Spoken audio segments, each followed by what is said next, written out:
you are sending me the doubts, just go ahead and do that. And take a look at them and discuss in between. Till then, let's continue ahead. Simple harmonic motion. So last time we had seen the differential equation that pertains to the dynamical condition of SHM, that F is equal to minus kx or d2x by dt square is equal to minus omega square x, where k by m is equal to omega square. So this equation, on solving it by integrating twice and all that, gave us the result that x must be equal to a sine omega t plus phi, where, and that itself implies that v is equal to a omega cos omega t plus phi, where we understand that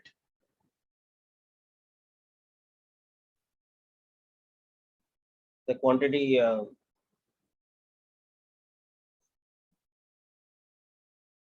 amplitude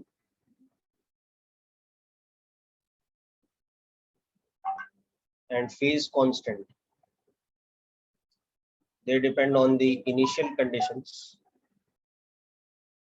whereas omega depends on, as you can see, the physical properties of the given system, which is the force constant k and the mass m.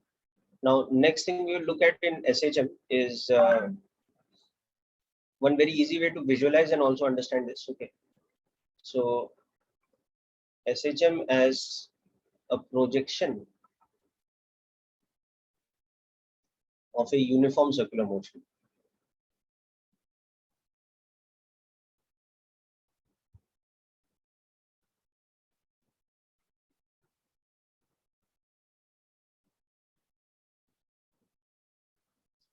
So now you imagine a particle making a circular path with a uniform speed or uniform angular speed, such that the radius of that circular path is capital A and the angular speed is omega. So suppose at t equal to 0, the particle was located here, where this angle is phi. So then at some instantaneous time t would be located here, where this angular displacement would be omega t. So at a time t, if you look at the projections,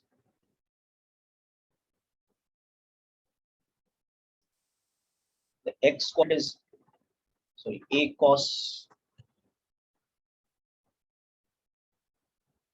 omega t plus phi, and the y component or the y projection is a sine omega t plus phi. So both of these are SHMs, okay, with time period 2 pi by omega, frequency omega by 2 pi, and amplitude equal to p. So as this particle is going around now, just visualize how the projection on the y-axis or the projection on the x-axis is behaving. It's continuously going back and forth between plus a and minus a, and that is nothing but the condition for SHM. I mean, that is the motion of SHM. Okay, so these are individual SHMs, okay, with a phase difference of pi by 2, but both have the common angular frequency omega, which is the same as the angular velocity of the uniform circular motion. So omega is the angular speed of the circular motion,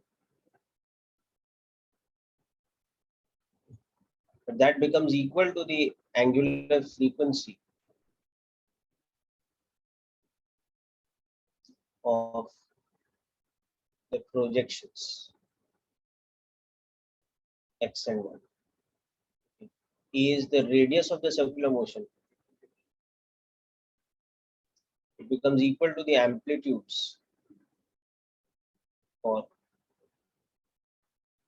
the projections. which are in SHM.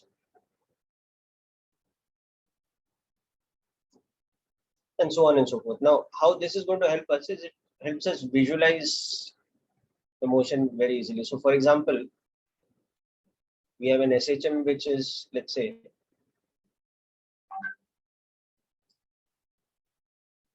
has an amplitude of, let's say, 4 millimeter. Okay. Frequency of, let's say, 4 hertz. Okay. And initially, its position is x naught equal to, let us say, minus 2 millimeters, moving away from mean position. So we can, now we want to determine the equation of SHM. So for this, we can just visualize it like this.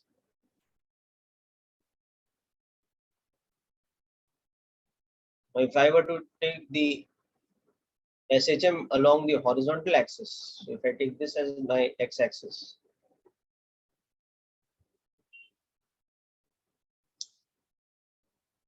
so as this particular particle is going in circular motion, you'll see that its projection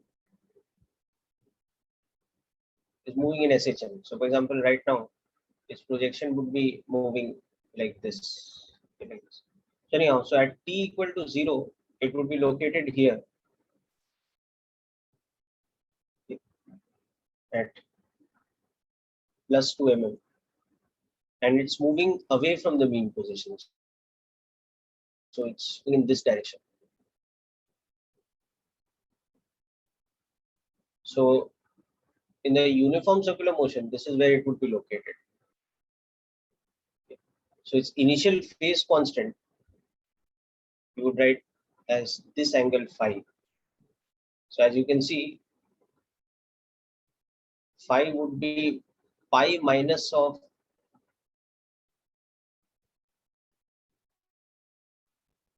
cos inverse half, because this radius or amplitude is 4 millimeters. Okay. So it would be 2 pi by 3. And we could write the SHM along the x-axis as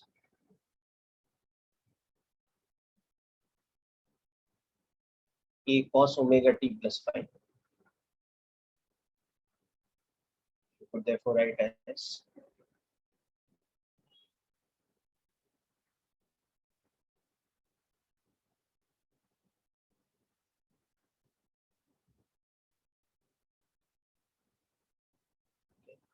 now cos of x plus 2 pi by 3 is the same thing as sine of x plus 2 pi by 3 plus pi by 2.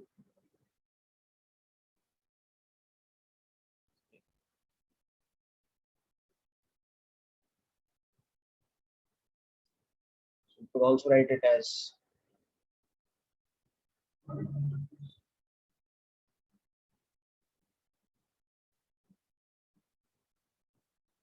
they are one and the same thing. Plot the graph of this is the same thing as the graph of this one below.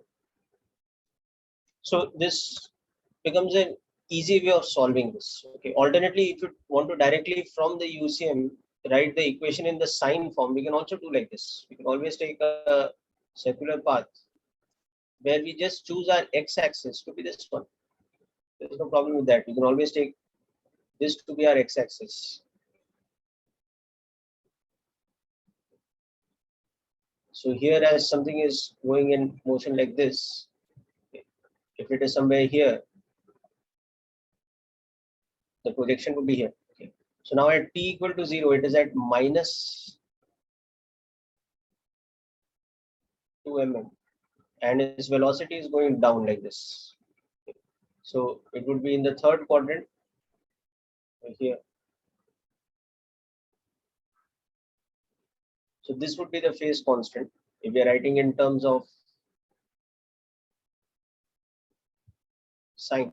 Okay, so if we wrote it here, write x as a sine omega t plus phi, where we'd see that phi is pi plus sine inverse of this one, no? So half. So pi plus pi by 6 or 7 pi by 6. This would give me this equation. So whether we want to write using the UCM as the SHM in cos form or in sine form, it's one and the same thing. We can just, if we want to write directly in the form of sine omega t plus phi, then we should take the projection on this axis, on the vertical axis of the UCM. If we want to write it in terms of cos, we can take it on the horizontal axis and like that. Okay. So just I'm taking you back to this section.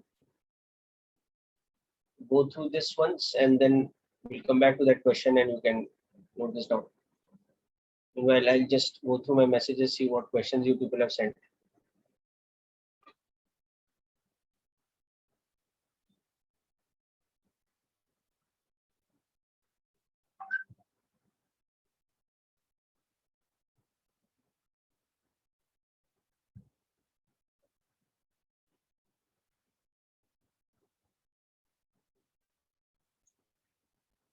Yaman, I have received a couple of questions from you.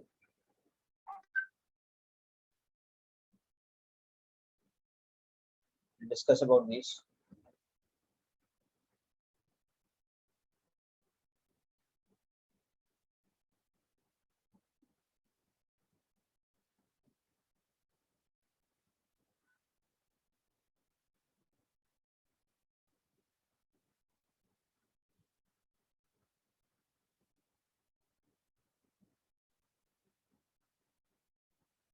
Yeah, Ayush, I have received a couple of questions from you too, and I will discuss this in a little bit of time.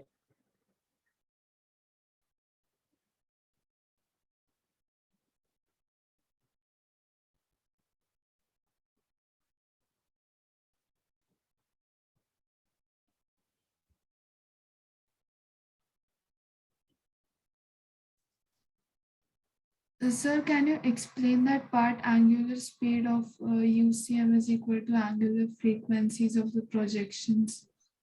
So see, just imagine that particle going around in the circular path. No? So wherever it starts from, it doesn't matter. When it completes one full round of the circle, its shadow on the x-axis or on the y-axis, whichever one you're looking at, it will complete one cycle of SHM. Yes, sir. Understood? Just visualize it. Okay. So for example, if I assume that phi is 0, that means the particle would have started from here. So in half a cycle, it would be at x equal to minus a, and then one full cycle is back at x equal to plus a. Or if I'm looking at the projection on the y-axis, it's starting from mean position, going up, coming down, and then coming back to mean position in one full cycle of the circular path. Okay, so that means whatever is the time period of the circular motion, that is the same as the time period of the SHM for the projections. Yes, sir. So that's why omega is the same. Right? Whatever omega is the angular speed of the circular path, that only is the angular frequency of the SHM. Yes, sir. Got it. Understood? So another way to visualize this is just imagine a single blade of a fan, which is where the fan is rotating at a constant angular speed.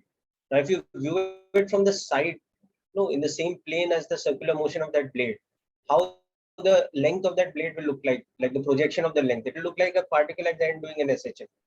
So when that blade completes one cycle of SHM is completed. So that is a nice way to visualize actually how the SHM looks like. Okay, understood the point of it? Yes, sir. Understood.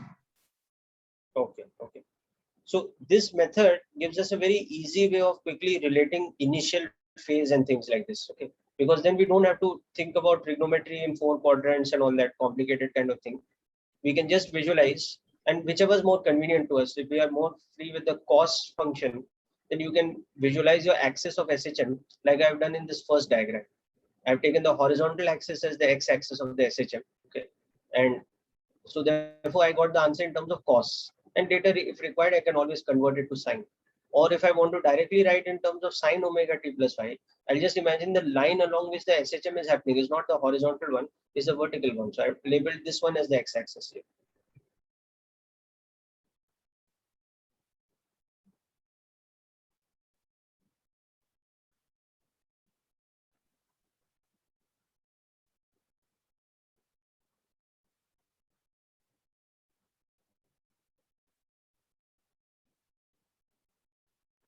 Sir, can you scroll up for a minute? Yeah.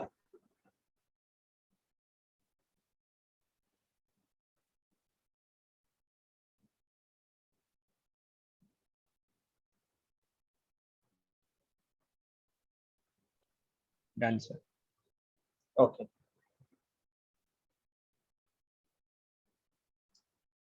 Okay, now what about this question? This is clear to all of you now how we finally got, if we are writing it in terms of sine, then the phase constant is 7 pi by 6. If we are writing in terms of cos, the phase constant is 2 pi by 3. And of course, omega we are getting from frequency. Okay, omega is equal to 2 pi f, so that's how we are getting it as 8 pi radians per second. This is directly given. Okay.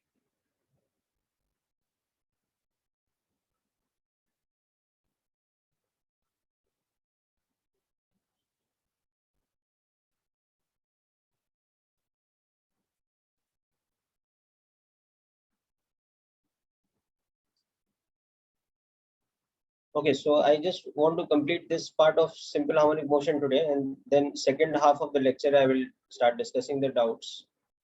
Aman, I have received your doubts. Jenny, I'm receiving some doubts from you also. Plus Ayush has sent me some doubts.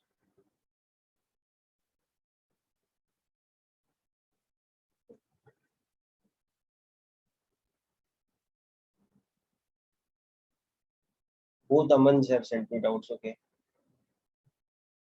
Kevin, if you're there, you send me whatever doubts you have also.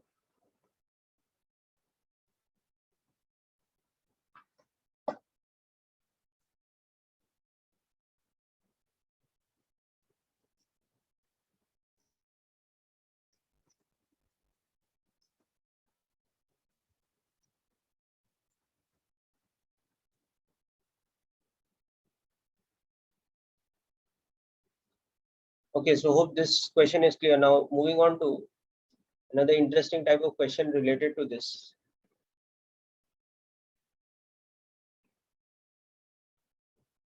So now we have this situation. We have two particles that are doing SHM sort of parallelly on parallel tracks, imagine, very close to each other with the same amplitude and same frequency and everything. Okay. So this is our x equal to plus a position. This is our x equal to minus a. Let's say this is our x equal to 0 position. So two particles, let's say P and Q, are in SHM on parallel tracks with identical amplitude, say 6 millimeters, and time period, let's say 80 milliseconds. Now at t equal to 0, P is at x equal to plus 3 mm and Q is at x equal to minus 3 mm, and both moving along positive x-axis. So at t equal to 0, let's say P is this one, P is here, Q is here.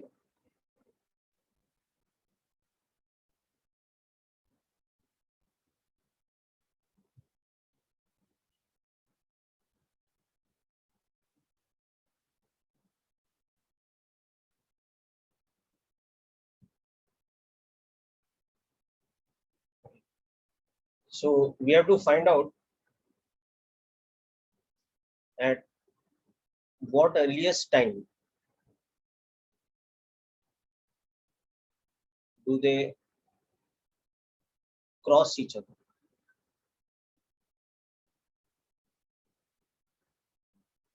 And at what position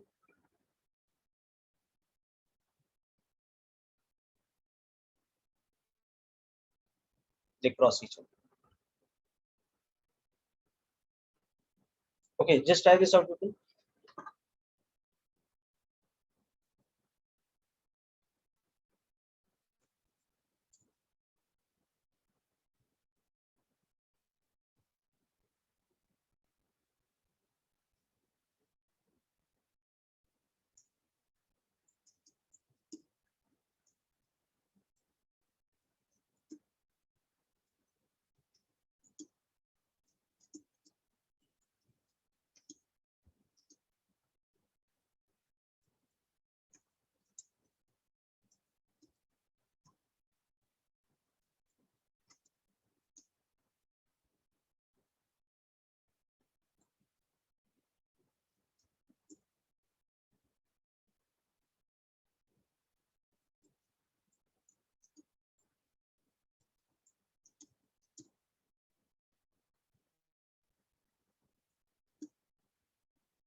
Okay, so anybody got the answer for this?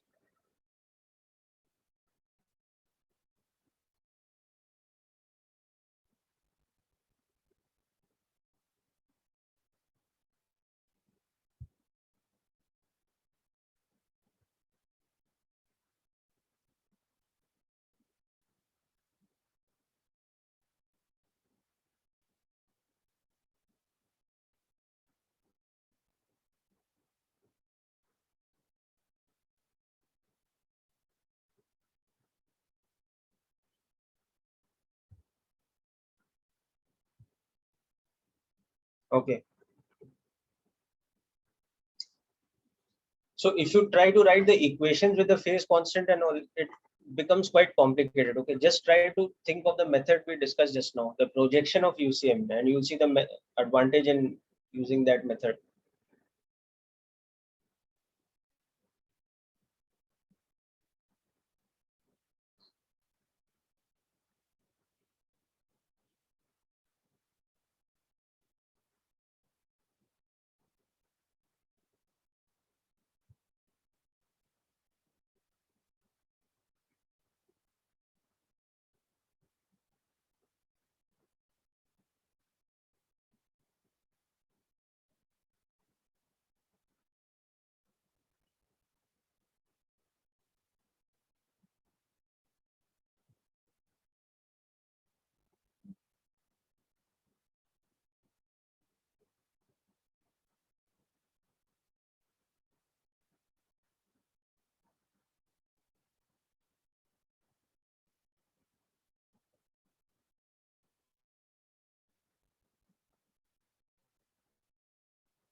So this is the equation solving method of working it out.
So this is the position where they will meet. This is the earliest time when they will cross each other. And this is the position where they will cross each other. Okay. But as you can see, this is a little bit tricky with application of the trigonometric equation and this kind of thing. This thing is something that can take you some time to understand. Because you'll understand here that I'm saying sine alpha is equal to sine beta, and beta is greater than alpha. So the first instant when this can happen is that beta is pi minus alpha, and alpha is an acute angle.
Okay, people, hope the question is clear this way.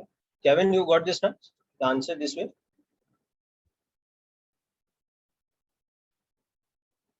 People, all of you had a very exhausted day or like something like that today? So these phase constants are clear now, how we got initially? From these initial conditions, x naught is equal to plus a by 2.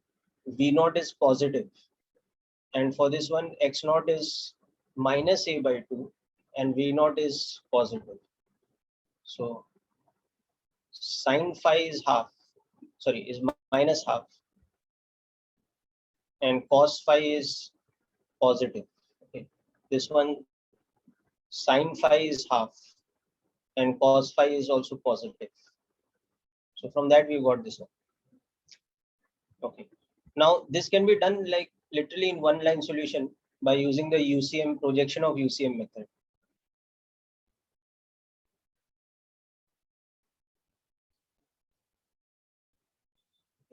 So what you do is you imagine that you merge both the tracks. Okay. And because I am used to the sine thing now, I'll take my x-axis in my UCM diagram. I'll take the x-axis as the vertical one. It's up to you. You can always modify that. That's not a problem. But if you take it horizontal, then you'll get the functions in terms of cos. You'll get the same answer as far as time is concerned. There's no difference of that.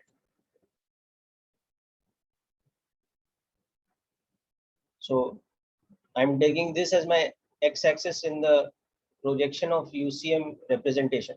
Whereas actually in real life, you know what is happening is that both of them are moving on parallel tracks, not even the same track, which is like this. So this is for P and this is for Q.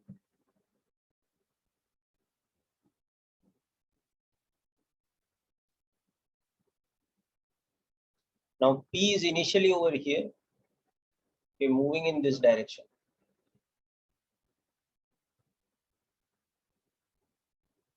So in this, where it is, it must be here, moving upwards. Okay. So this is where P is at T equal to 0. And Q is over here.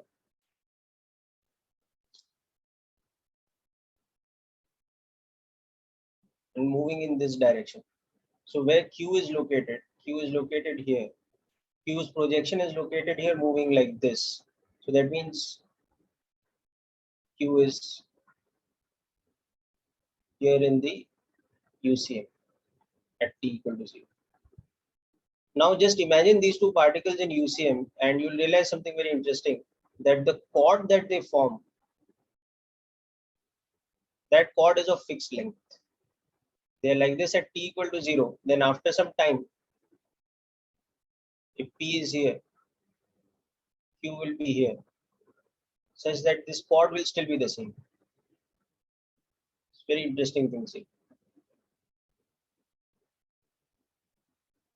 You can see that this chord basically subtends how much angle. Subtends an angle of 60. So at any point of time, it will be subtending an angle of 60. Like this. So the earliest time when their coordinates cross each other, that earliest time will be which one? That will be when that chord becomes perpendicular to my x-axis, so that the two projections are the same. So basically, at T equal to 0, imagine the chord formed by these two guys goes like this. It's going like this, it's going like this.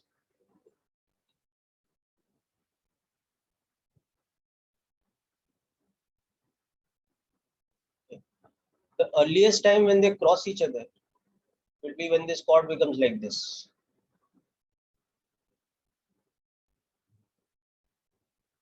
Q reaches here, P reaches here. And this angle is 30. This angle is 30. So now you can see how much is P's angular displacement. This is the angular displacement, omega t. This is at time t. So this is when x of P is equal to x of Q. Whereas earlier on, what was happening? X was of P was plus a by 2. X of Q was minus a by 2. But their velocities were same. But at this point of time, their velocities will be opposite, let's say.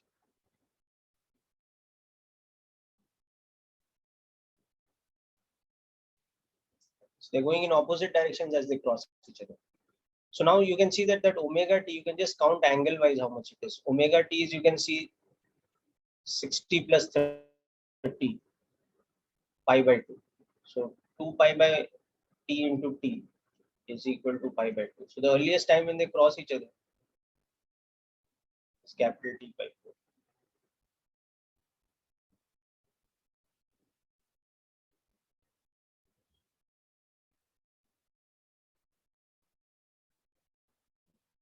And you can also see that when they cross each other, xp will be equal to xq, which will be equal to a sine 60. Because the angle with the y with the x-axis, I mean with the horizontal axis is 60, the vertical axis is 30. Okay, or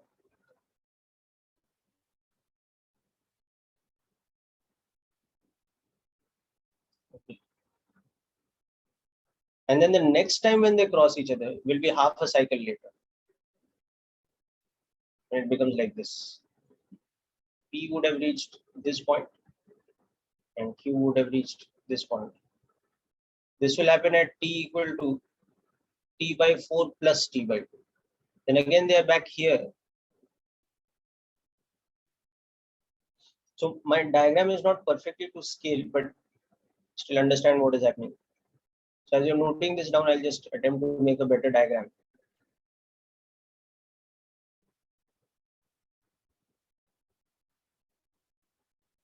Get basically that equilateral triangle right. Then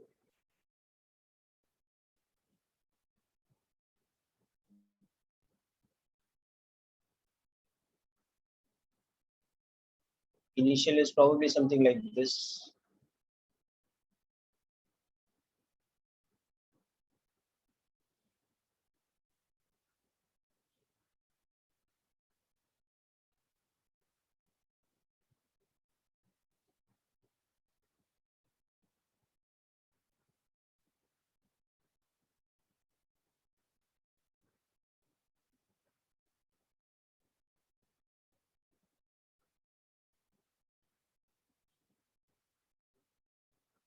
More like this.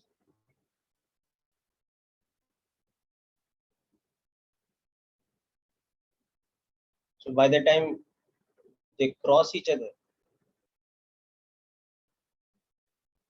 it's like this. So P has come here, Q has come here. Okay, so you can see that the angular displacement made, this is 90 degrees.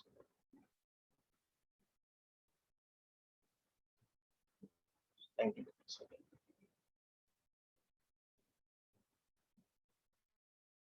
So this is happening equal to t by 4. Okay. Then again, they'll be on opposite sides, somewhere here, at t equal to t by 2. Another quarter time period later. And then again, they'll be on opposite sides here. I mean, on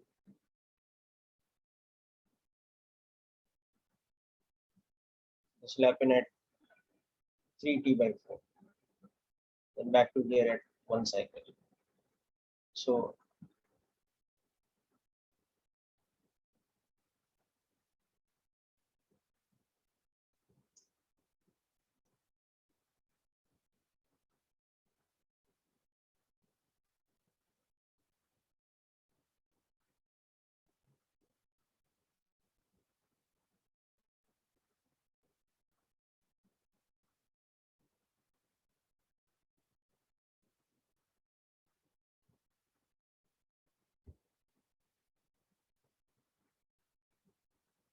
So this kind of thing will be going on.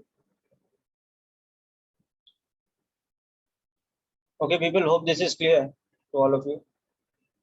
Okay, now, so I mean, this is all about kinematics of simple harmonic motion.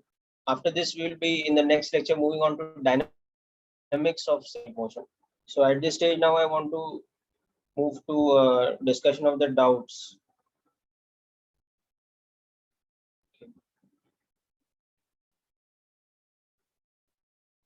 So I will start with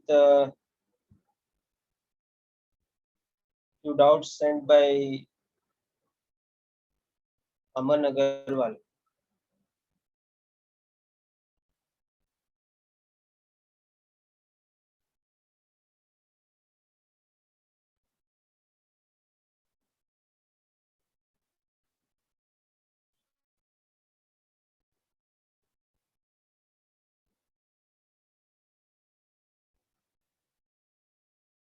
Okay, so we'll start with this matrix match question from the last one.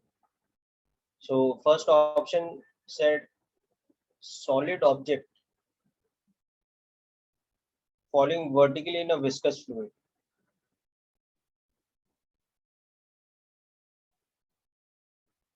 At terminal velocity.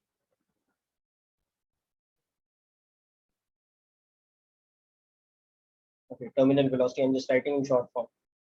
So the first option here said losing mechanical energy continuously. Second option here said mechanical energy is conserved.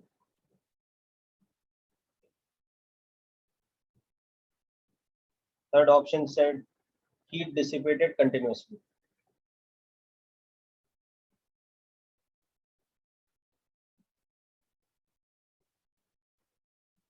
Fourth option said potential energy is decreasing continuously.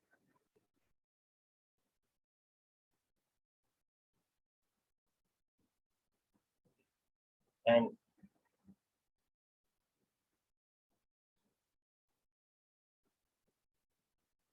last option said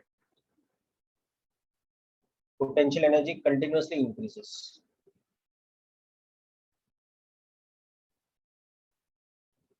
So you can see that when this is happening, the the viscous force, okay, balances the apparent weight now. So this is a non-conservative dissipative force. So when it's going at terminal velocity, the dissipative force is continuously dissipating energy. So it will lose mechanical energy. Okay. Heat will get dissipated because it's non-conservative in nature. Okay. And another evidence of why it is losing mechanical energy is its gravitational potential energy is decreasing continuously, but its kinetic energy is remaining constant because it's reached the terminal velocity. So mechanical energy is decreasing. Why? Because the non-conservative force is doing negative work, and as a result of that, it is also dissipating energy. Okay. So that is this option. Then the next thing here, the second one was a heavy object attached to a heavy rod, metallic rod. Let's say we have a heavy object of mass capital M attached to a rod of mass small m, released from rest from the position such that the rod has no extension. Okay. U is 0. So think of it like an equivalent spring. It has a spring constant of AY by L. It's slightly different from an ideal spring because it's a heavy spring. But anyhow, so what will happen is it will oscillate. So from this, as it goes down to a position where this happens, it has a speed. This also has a variable speed, but it also has elastic potential energy. So it oscillates. So if it oscillates, okay, then there is definitely conservation of mechanical energy. There's no non-conservative force. So this goes with Q, there's no dissipation of heat, but the potential energy is neither continuously increasing nor continuously decreasing. Because first of all, this system's potential energy will be the sum of elastic potential energy plus gravitational potential energy. So like while the spring is while this is extending, one form of potential energy is decreasing, the other is increasing. But overall, also you'll see as it goes from the starting position to the equilibrium position. Okay, where at the equilibrium position, the tension balances the weight. The kinetic energy will be increasing. But as it crosses the equilibrium position, it's the other way around. Again, it starts decelerating. Okay, so there's continuous interconversion of kinetic to potential and back and forth. So the potential energy, like the kinetic energy, alternates between increasing and decreasing. So that is why only this option will be correct. Mechanical energy is conserved. Potential energy, we cannot say is continuously decreasing. We cannot say is continuously increasing. Okay. So this is clear. Now the third one in this. Okay, so option 3 and 4, you are clear. Okay. If anybody has a doubt in option 3 or 4, please let me know. Otherwise, I'm moving on to the next question. Okay.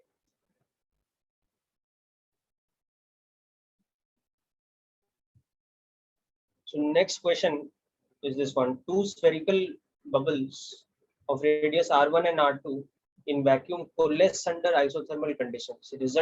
Resultant bubble has a radius of, okay. So you have one bubble which is of radius R1 and another bubble which is of radius R2.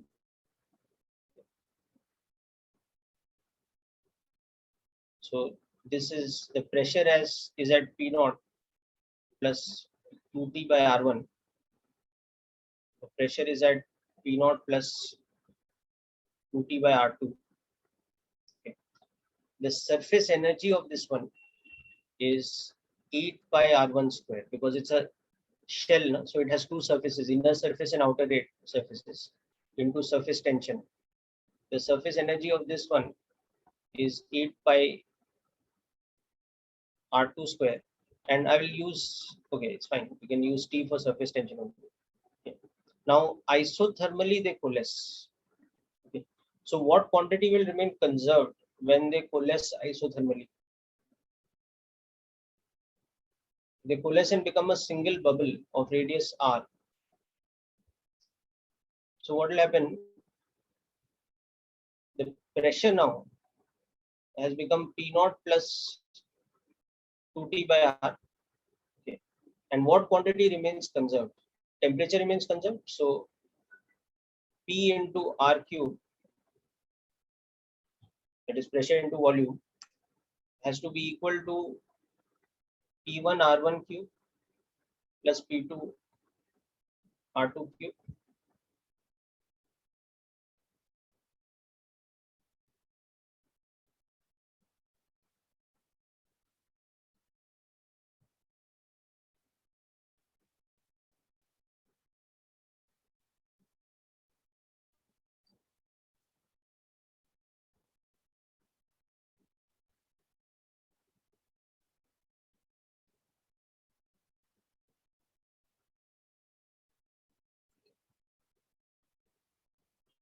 So what result this will give us?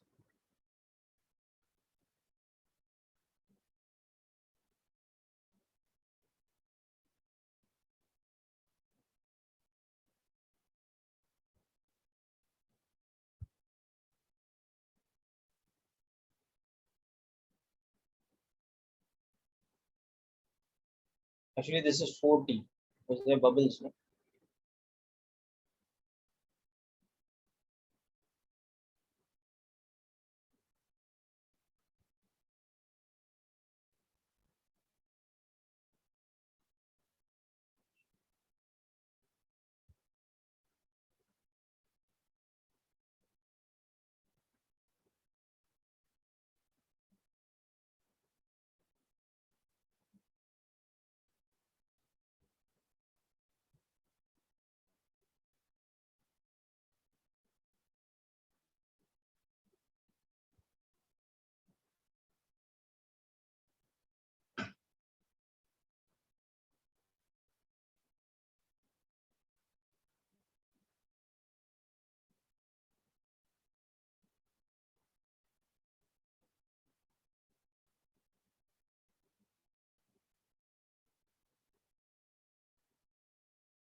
Okay. Now what we can do to resolve this further? So all of you understood up to this equation.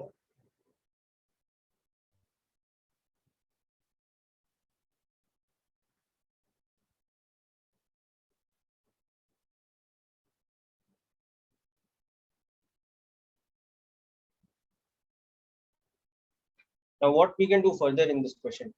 Any ideas?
Okay. Can you think of any way to prove that this should be 0?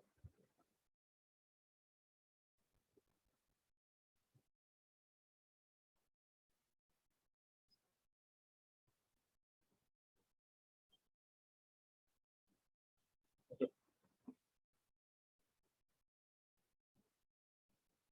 Then you'll get this, right?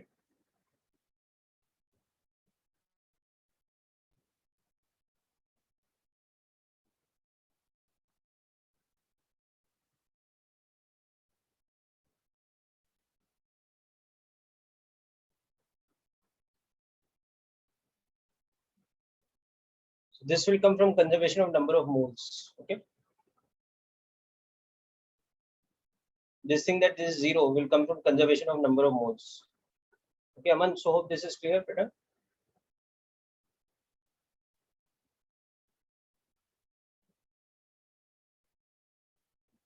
Okay, I'm moving on to the next question.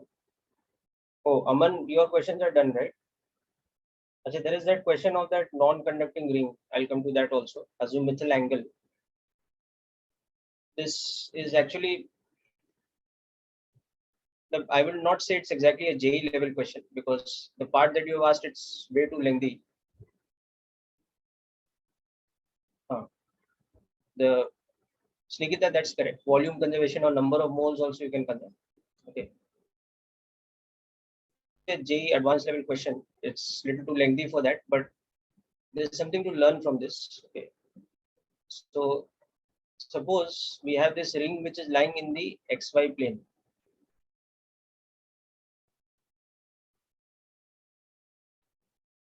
Okay. This non-conducting ring that is lying in the XY plane. So the symmetry axis of that ring is the Z axis. Okay.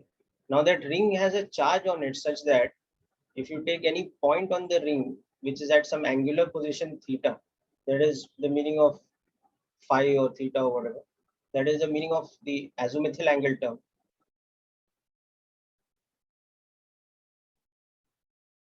This is phi. Then the linear charge density is lambda naught cos phi. That is what is given to us. So we'll understand that the charge on this ring will look something like this. Maximum charge density here. The charge density becomes very sparing and becomes 0 around here.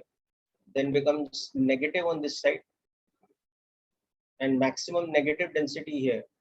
And then again negative, sparsely negative here, tending to 0, becoming sparsely positive. And then increase. Okay. Or if we look straight into it, we will see the charge density like this.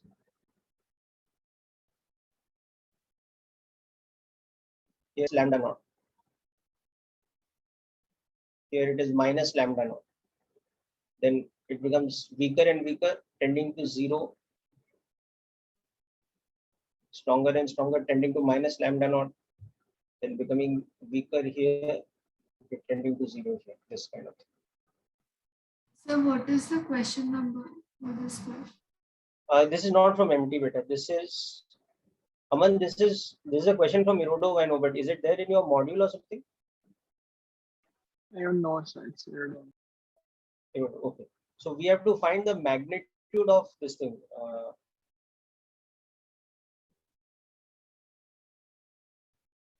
So I'm taking this as the z-axis. So at this point, which is at 0, 0, z, you have to find the magnitude of electric field at this kind of point. Okay. So you'll realize that from the symmetry of charge, the magnitude of electric field will be in this sort of direction.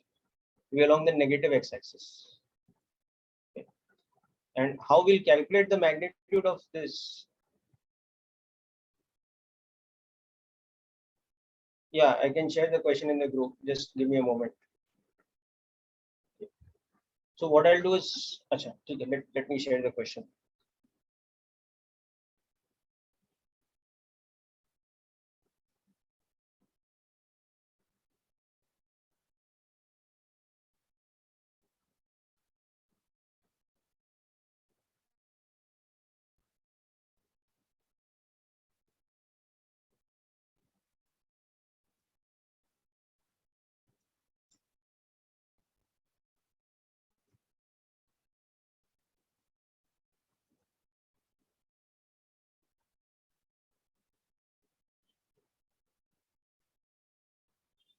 Okay.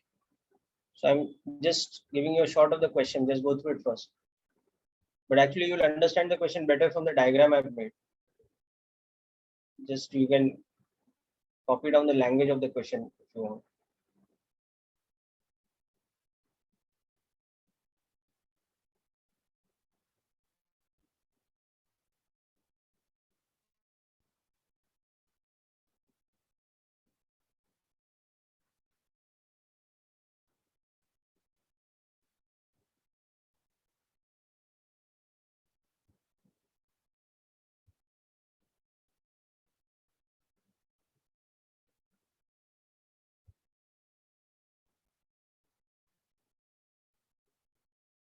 Okay, so hope this is clear. So I'm moving back to the whiteboard now. So you understood what the question is asking now. Only what the question has taken as x-axis, I have taken as z-axis. Okay. So you understand that the distribution of charge will look like this because lambda depends on this azimuthal angle like this. So if you see cos phi, it has a variation like this. So at this point, the electric field, you can see the positive and negative charge, the way the symmetry is, it will be along the negative x-axis. Okay. Now, how to find the electric field? So for that, what you have to do is you join any arbitrary point which is there like this over here. So this is a dq that is there over here.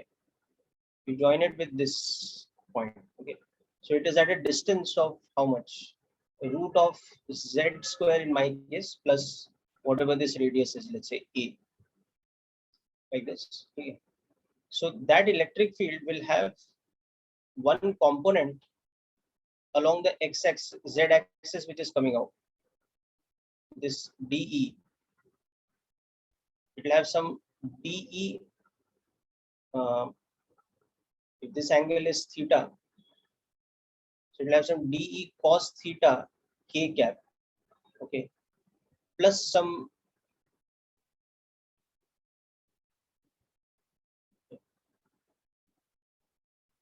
dE sin theta. Now see the d sin theta component, it will look like this actually, because we've taken the dq over here at an azimuthal angle of phi. Okay, so the component of the electric field dE, which is perpendicular to the z-axis, that will look like this. This component will be dE sin theta. Okay. Sin theta, okay, not phi. And that is at the same angle phi like this. To this. So it will have a component which is like this now. dE sin theta cos phi along minus I cap plus dE sin theta sin phi along minus j cap. Is this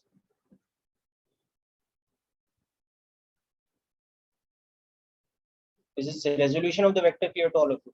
Just imagine this in 3D now. If you draw these r vectors from all points, now you will get that cone kind of shape. So on that cone kind of shape, this is along that line. So it has a component along the z axis, which is the axial component, and has a component perpendicular to the z axis, which is lying in the xy plane or lying parallel to the xy plane. That is that one. And that is making like it's opposite to this dq point because it's positively charged. So this is the, you can say it's the planar component, and this one is the axial component, the one along the z axis. Okay. Now we know that this will result in 0. This is a cancelling component because there is equal negative charge on one side and equal positive charge on the other side. You know that this is also a cancelling component. This is the one which is the adding component. So our net electric field will be what? It will be integration of this dEx, okay, for all of them along I cap, along minus I cap, in fact. So our net electric field's magnitude should become integration of dE sine theta cos phi. Now in this, understand one thing: theta is a constant. This angle theta, this is a constant because you're taking a fixed point. So theta is a constant, which is basically, you can see we need sine theta. No? So sine theta is how much?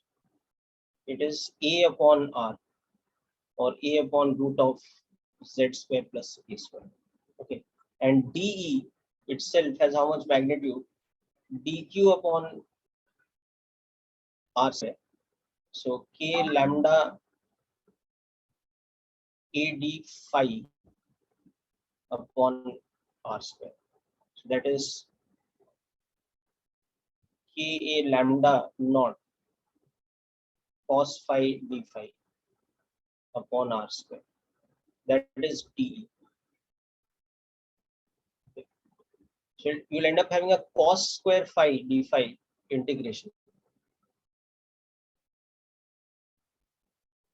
When you substitute all this, you'll see you'll get k a lambda naught by r square is coming out. Okay, then that sine theta term is also coming out. So there's another a by r that's coming out. Okay, and we are left with cos phi from here, another cos phi. So cos square phi d phi.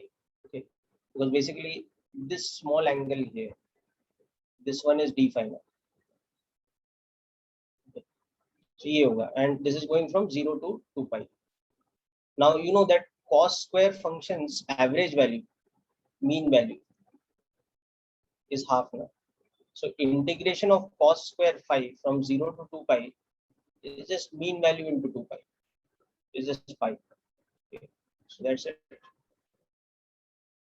So 1 by 4 pi epsilon naught a lambda naught, sorry, a square lambda naught upon r cube. So r cube is how much? A square plus z square to the power 3 by 2 into pi. This should be the net magnitude of electric field. And the direction in my diagram is minus I cap.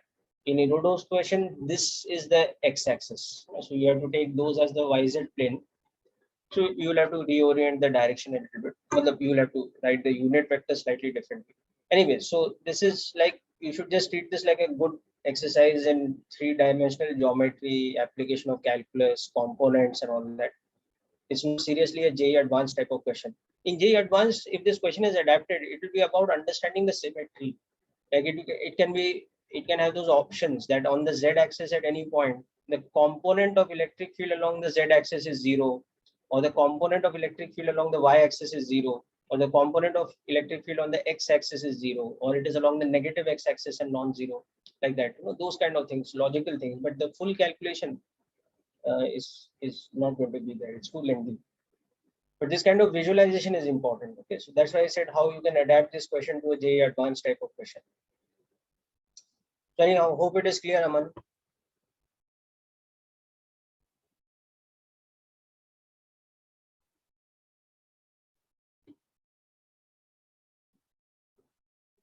Okay. So now I'm moving on from Aman's doubts to Kevin. I've received your doubts also. Come to that. Jenny, I think one of your doubts I've already cleared. In fact, two of your doubts, right? Even Yes. that matrix match question, yeah? Yes. Okay, now let's come to this one. One cubic plate having this much floats on water. If surface tension is this much to lift the plate from water, how much extra force is required? Okay. So there was another question like this where you were lifting like this also. In this one, you were lifting a square plate. So both these questions have the same kind of concept. So I'll explain it in a moment. So what is happening is that when you lift up some plate from the surface of water, imagine when it's just about losing contact with the water. So the water surface is just clinging onto the edges of that plate. So it almost becomes like a vertical film. You understanding? The surface of contact becomes almost vertical. Yes. Okay, so surface tension की वजह से what type of force is acting on the outer perimeter of that object? Like in this case, it's a square. So on the outer edges, if you take any length dl, it will experience a surface tensional force of surface tension into dl, and the direction will be what? Vertically down, because that wall of water at that point has become almost vertical at the point of contact. Yes. So that concept you have to apply over it. Just try making a diagram and understanding. I'll explain it. Okay, both the questions, the one with the disc as well as the square plate.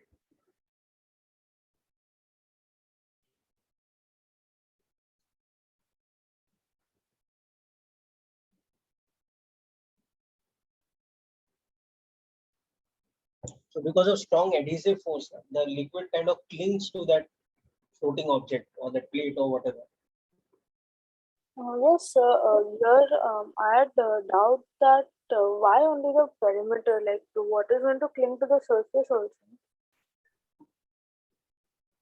You mean the surface area? हाँ वो inside से cling कर रहा है ना? Yes, It's sir. like so it's like it forms like a cuboid of water, na?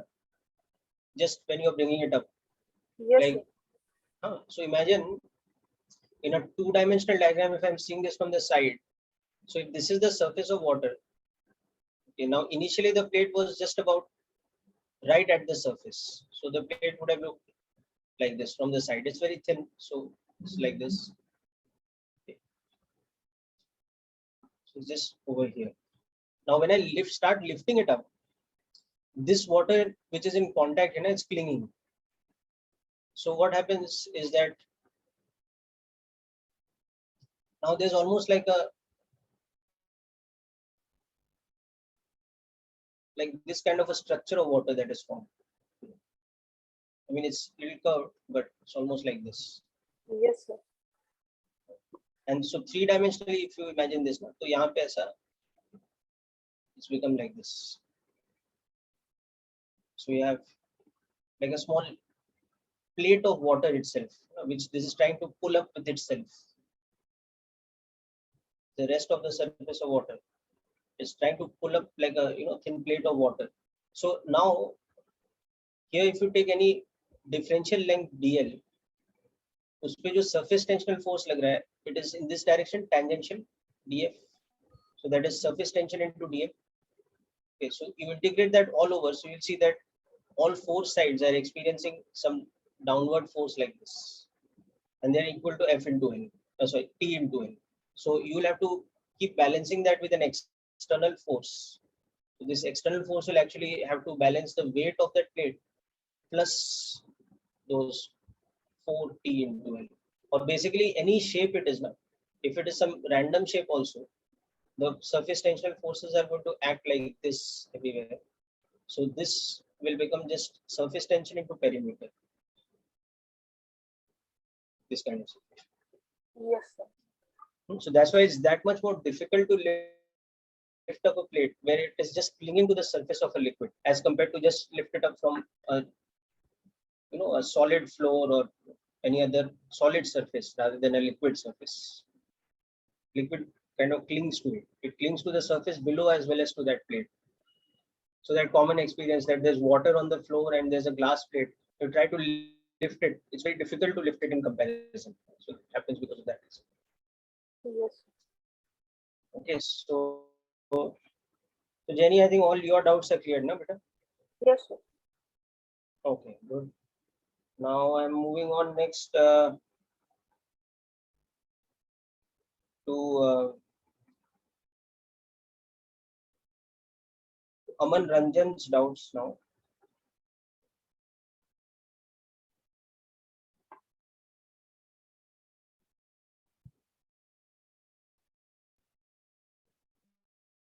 Okay, so this question is like this, that a negatively charged plate has charge density of this much. So it has a sigma. So a plate has a sigma of, it should be minus, I guess, because it's negatively charged. So minus 2 into 10 raised power minus 6 coulomb per meter square, or minus 2 microcoulomb per meter square. Initial density of an electron, which is moving towards the plate, we have to find the initial distance of the electron moving towards this plate if it cannot strike. Okay. And the kinetic energy of the electron is this much. Okay. So let's just visualize this is talking about an infinite plate and we are seeing it from the side. Okay. So now see, there is always a problem of whether it is a metallic plate or a non-metallic plate. So we'll just assume it's a non-metallic sheet of charge. So, first of all, there's only one layer of charge on one side. Oh, sorry, it's negatively charged, my mistake. So, infinite sheet of charge, which is having the charge density of some sigma like this. So it will generate electric field lines, which are like this, uniform electric field lines. As long as we are nowhere close to the edge, generate electric field lines like this, where electric field is sigma by 2 epsilon naught by Gauss's law. Right. Now, if you have an electron somewhere here, and you've given it a velocity v0. Okay. Now, what is happening? The electron is going, these are your equipotential surfaces. So if you consider any two at a distance of d, what is the potential difference between these two? You can see electric field points from higher to lower potential. So V1 minus V2 is sigma upon 2 epsilon naught minus sigma upon 2 epsilon naught into d, this kind of thing. So the electron comes to rest over here, or if its speed, let's say, becomes v over here. So half m v square minus v naught square is going to be minus of e into, this is the relation. The loss in kinetic energy will be equal to the loss in potential energy. Understanding? Now I want v to be, I think I want it to be 0 for some distance now. So that is the minimum distance at which you should release it or something. So Aman, hope you understood the question. No? Yes, sir.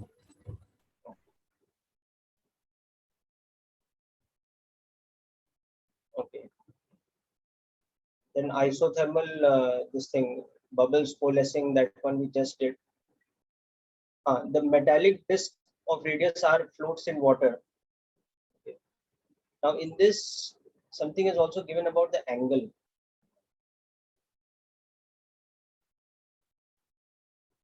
So I'll just put this question up. It's an interesting question. So a thin metallic disk floats in water.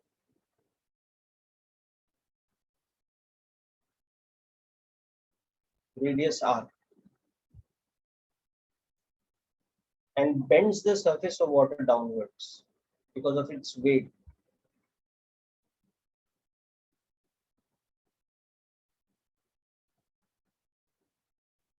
Okay, along the perimeter.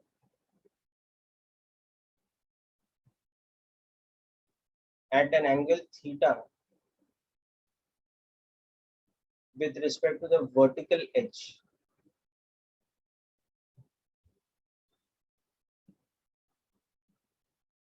Of the disk. If the disk displaces a weight of water W, so it has displaced W weight of water, then the weight of the metal disk is how much?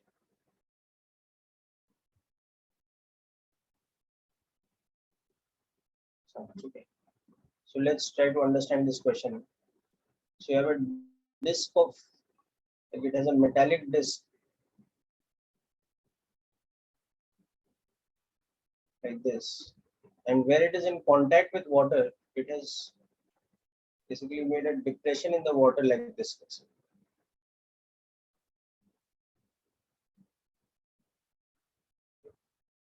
So this contact angle at the point of contact with the depression, that is theta.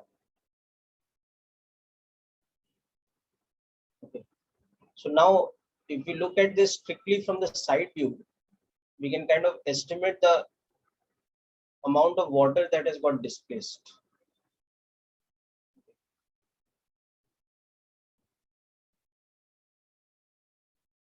So it's like this.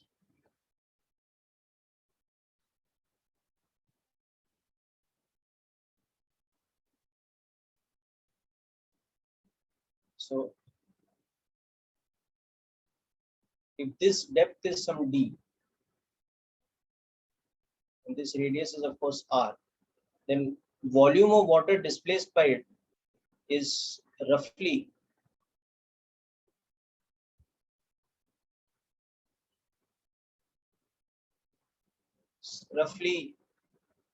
pi r square into d. So that you can relate with W. Okay. And the other thing is you can make the free body diagram of the metallic plate. And in that free body diagram, you can understand that at any sectional length dl over here, there is surface tensional force df acting like this. And that is equal to surface tension into dl. And it's acting at an angle theta to the vertical. So on the whole disk, the net upward surface tensional force will be how much? It will be T dl cos theta's full integration across the circle. So it will be T cos theta into integration of dl over the circle.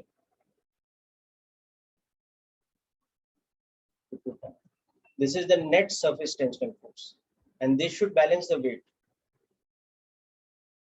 This should be equal to mg.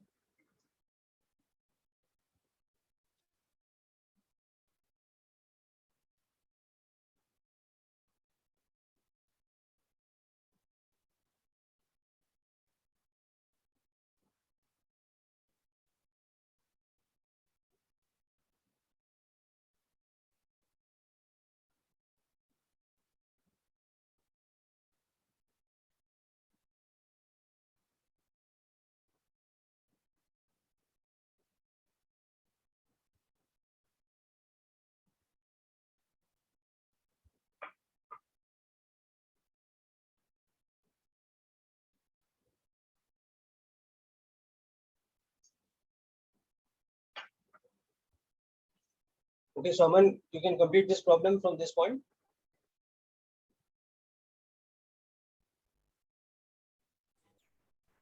Yes, sir. I'll try. Give it a try. Okay.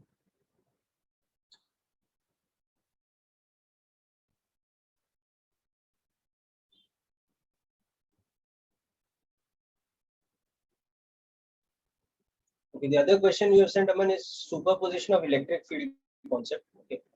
So I'll just quickly give an overview of how to solve it. So you have two charges which are equal at the corners of an equilateral triangle. So if these two charges are equal, Q and Q each, and we want to find the electric field at the third corner, so you can see it will be the vector sum of this and this. Okay. And it will be along the bisector.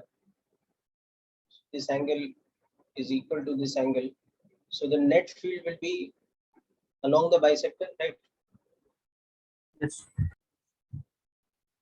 So this E net should be 2E cos theta. So it should be 2 into 1 by 4 pi epsilon naught Q by L square, where L is this, okay, into cos 30.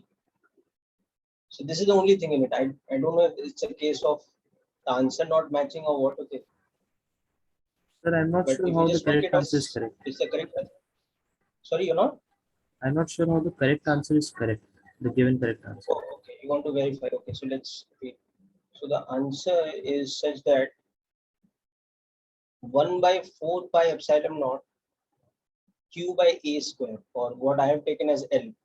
So this is given to me as E naught. No? Okay.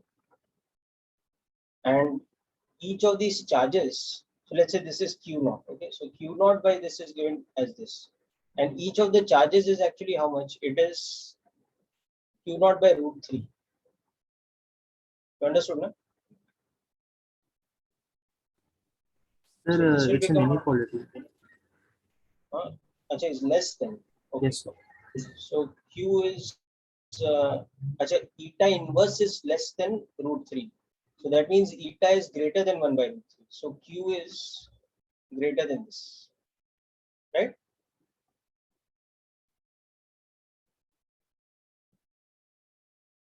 Aman, this is correct, no? Yes, sir. Understood, Yes, no? sir. Okay. So that means this E net should be greater than this is root 3 by 2. No? So root 3 into 1 by 4 pi epsilon naught q naught by root 3 L square. So this E net that I have got, it should be greater than E naught. Yes, that's the same answer that you have got. So I think either something wrong in the language of the question, maybe that inequality should not have been there, it should have been equality, because, or otherwise according to the inequality your answer is correct. Okay. Okay, sir. Okay, Kevin, I'm coming to your questions.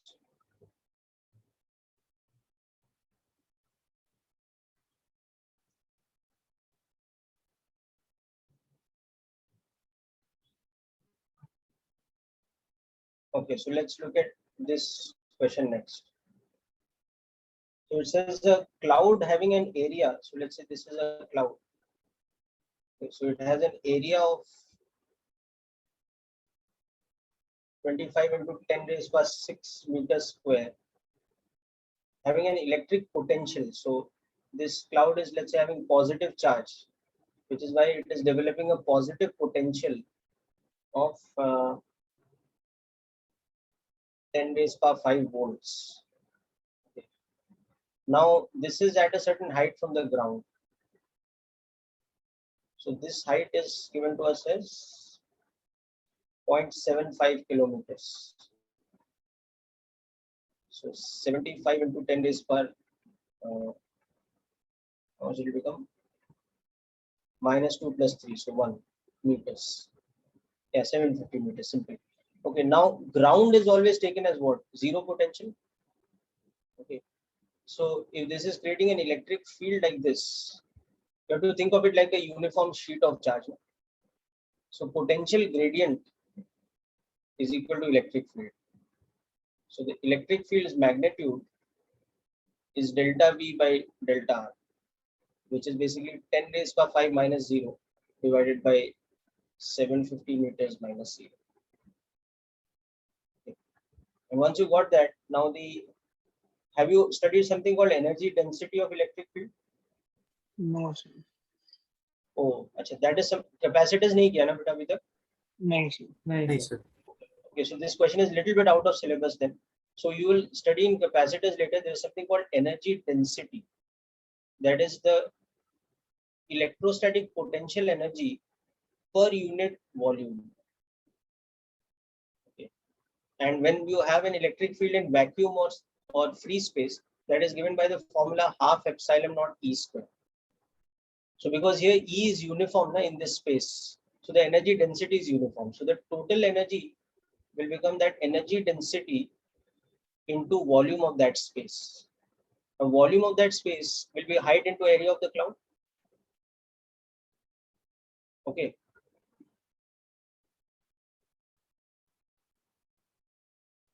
So that will be the total electrostatic potential energy that is stored in that electric field, which is between the cloud and the ground. Okay. Understood this point now? So for example, you people know that if you have a system of two charges, okay, some kind of electric field arrangement exists between them. Also that the system has an electrostatic potential energy of how much? Q prime divided by R, where R is the distance between them. So actually where this electric field is stored in space, it is stored in these electric field lines. So every electric field at every point has a energy density. And that energy density you will prove in the chapter of capacitance. It is given by this formula. This is in joules per meter cube. When you take electric field in SI unit of Newton per Coulomb and all that, comes like this. Okay. So Kevin, just leave this question for the moment. Okay, but this is how you will solve it. Okay. Now I'm coming to your next one. Non-conducting ring of this much radius carries so much charge distributed non-uniformly, producing an electric field E everywhere in space. Then the value of line integral from what is it, minus infinity to 0. Okay. So this is very simple. It doesn't matter whether the charge is uniform or not. What is the potential at the center of a ring which has a total charge of Q?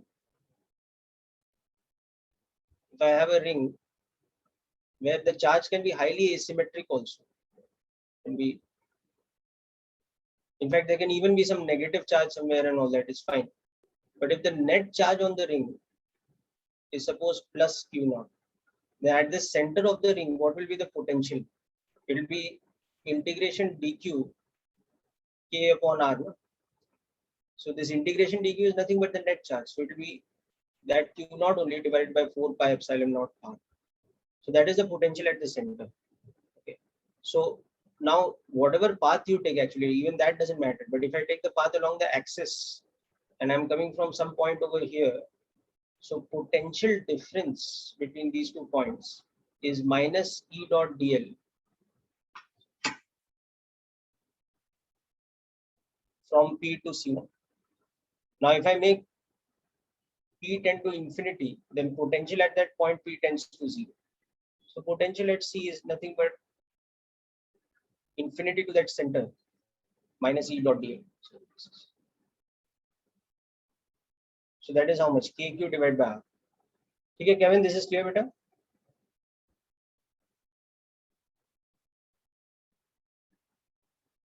Okay, good. So I think you got tricked by the question. It was straightforward question in that sense. Yeah? Okay. Finally, we come to one Young's modulus type of question. Next.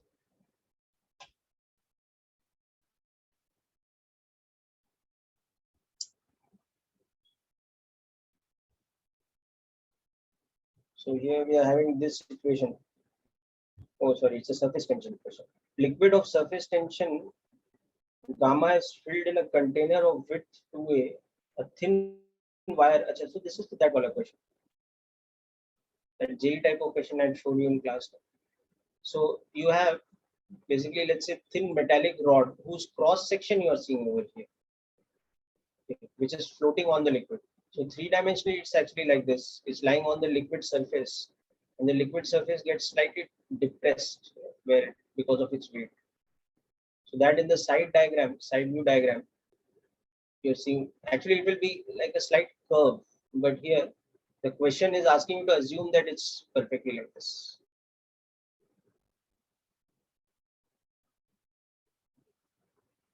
So again, these force vectors will act like this. So the net surface tensional force from this side will be surface tension into total length of the rod, and same from this side. So these surface tensional forces will balance the weight. Okay.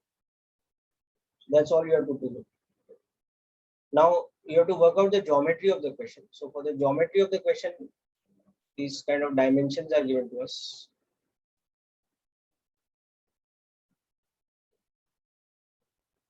This is A, this is A. And here it has got depressed by Y. Okay. So if this angle is theta, you can see that 2 times TL sine theta, because this is theta, this is theta. So should be equal to mg. And I think you will end up using, if theta is small, then you can take sine theta approximately tan theta, which is y by e. So you should, I think, depending on the values, just check out once. That should be equal to mg.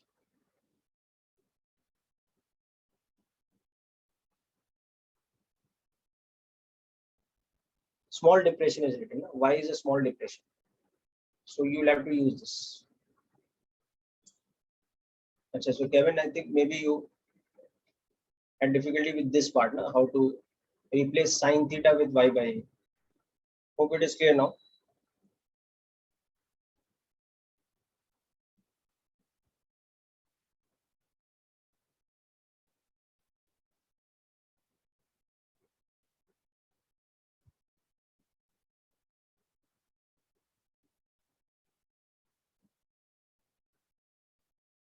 Okay, I'm the two of the other questions we have just done. The last one, drop of water and a soap bubble have the same radii. Surface tension of the soap solution is half that of water. The ratio of excess pressure inside the drop and bubble is how much? So, okay, Kevin, understood. So it's better to make all careless mistakes in major tests rather than make it in the JEE exam finally. So it's no problem. Just make sure that you keep it in mind, not to repeat in future. So anyhow, so we have, acha, this last one is not a doubt, but a drop of water. Oh, okay, no problem. Right. So Kevin, your doubts are done in that case, I guess. Okay. Anybody else's doubts are remaining? Yes. No.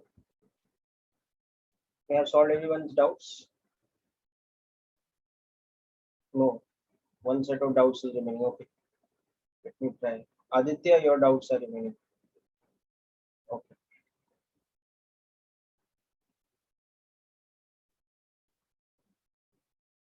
Ayush, your doubts are also remaining, is it? Okay. So let me see how much we can finish. Otherwise, next week, I think we'll try to keep another session for doubts also.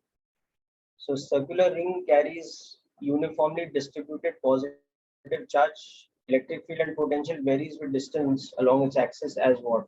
Okay. So this is direct formula. No? If you have a circular ring carrying charge uniformly, the easiest way to understand this, remember this, I'll tell you a trick also. That if you take any point which is at a distance x, okay, then it is at a uniform distance from all the charge particles, no, of root of r square plus x square. So the potential just becomes total charge upon root of r square plus x square. Now you can see here there is one dimensional symmetry. So electric field in general is negative gradient of potential. So x component of electric field is minus dV by dx. I mean, in general, it is minus del V by del x, but this is where there's 1D symmetry. In general, this gives us that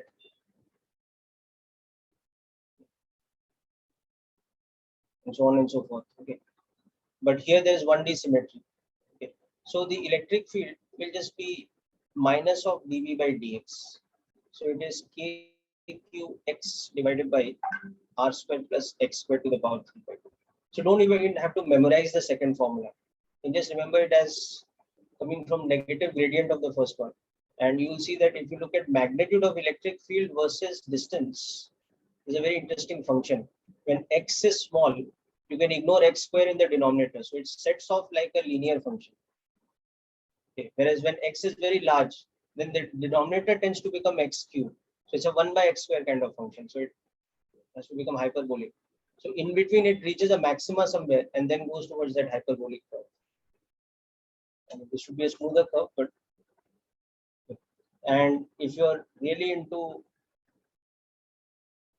remembering things, then it's also worthwhile to remember that it reaches the maxima at the point r by root 2. That is where the electric field reaches its maximum. Okay. whereas the potential has this kind of relation, monotonic kind of relation. Potential versus x. Potential is simply maximum at the center and hyperbolically decreases.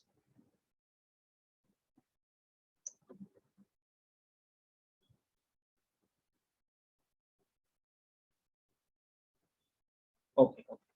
So I don't know whether the options had the graphs also. So that's why I helped you with the graphs also. Okay.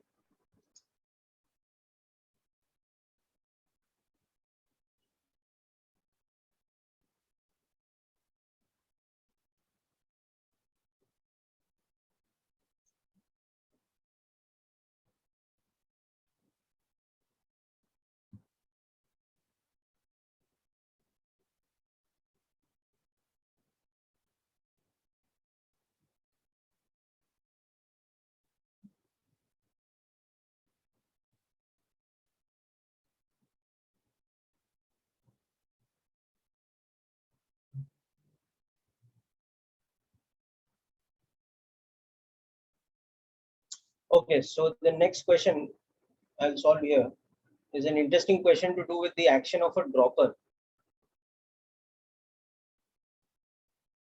Like you use dropper for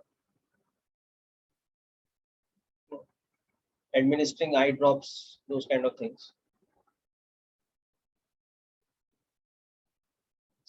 So if liquid is coming out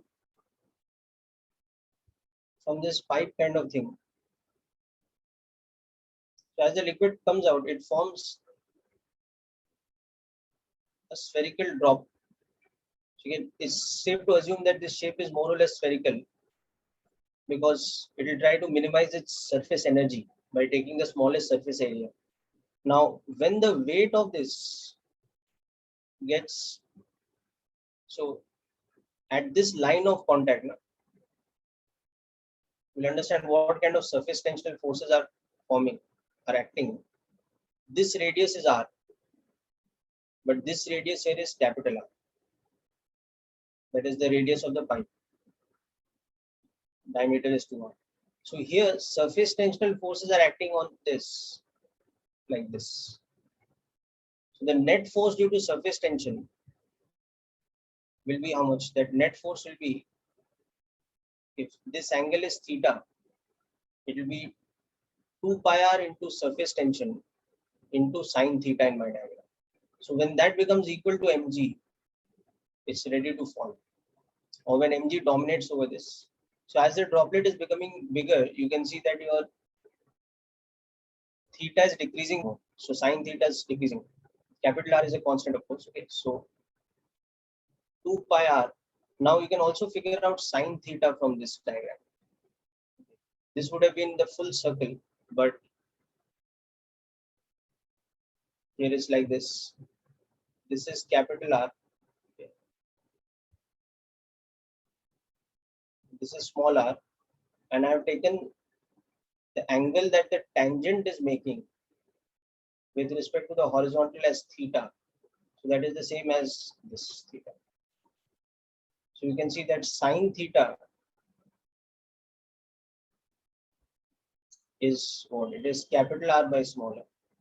And mg on the other side is approximately equal to density into 4 by 3 pi r cube into g.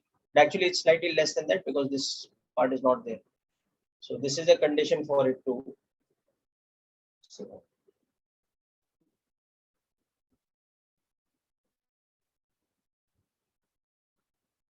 oh, you got this one. I'm sorry, I wasted your time.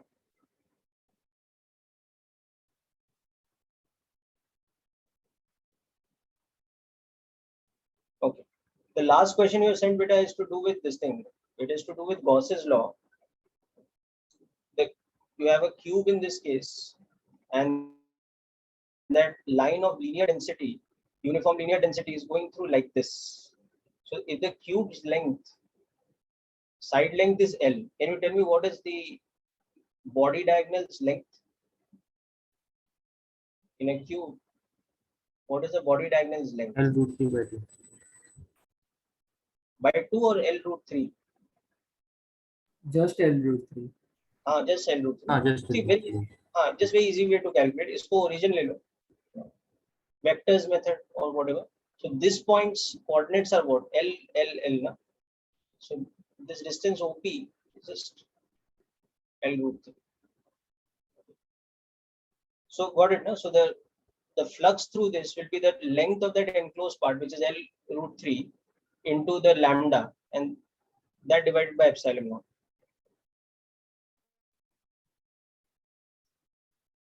Right. So hope this question is also clear.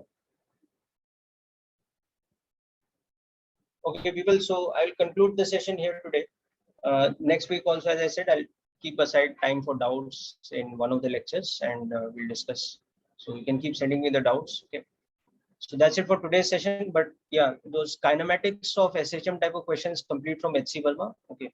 And start using the projection of UCM method, particularly in module, you'll see questions are there where 2S and all that. In HC Verma, there are easier type of questions, simple type of questions. So that you can do by the formula method as well as the projection method is fine. Okay, practice both of them. Anyhow, so thanks for attending. That's it for today's session. People, wish you all the best. Have a nice day. Thank you, sir. Thank you, sir. Thank you, Thank sir. you, sir.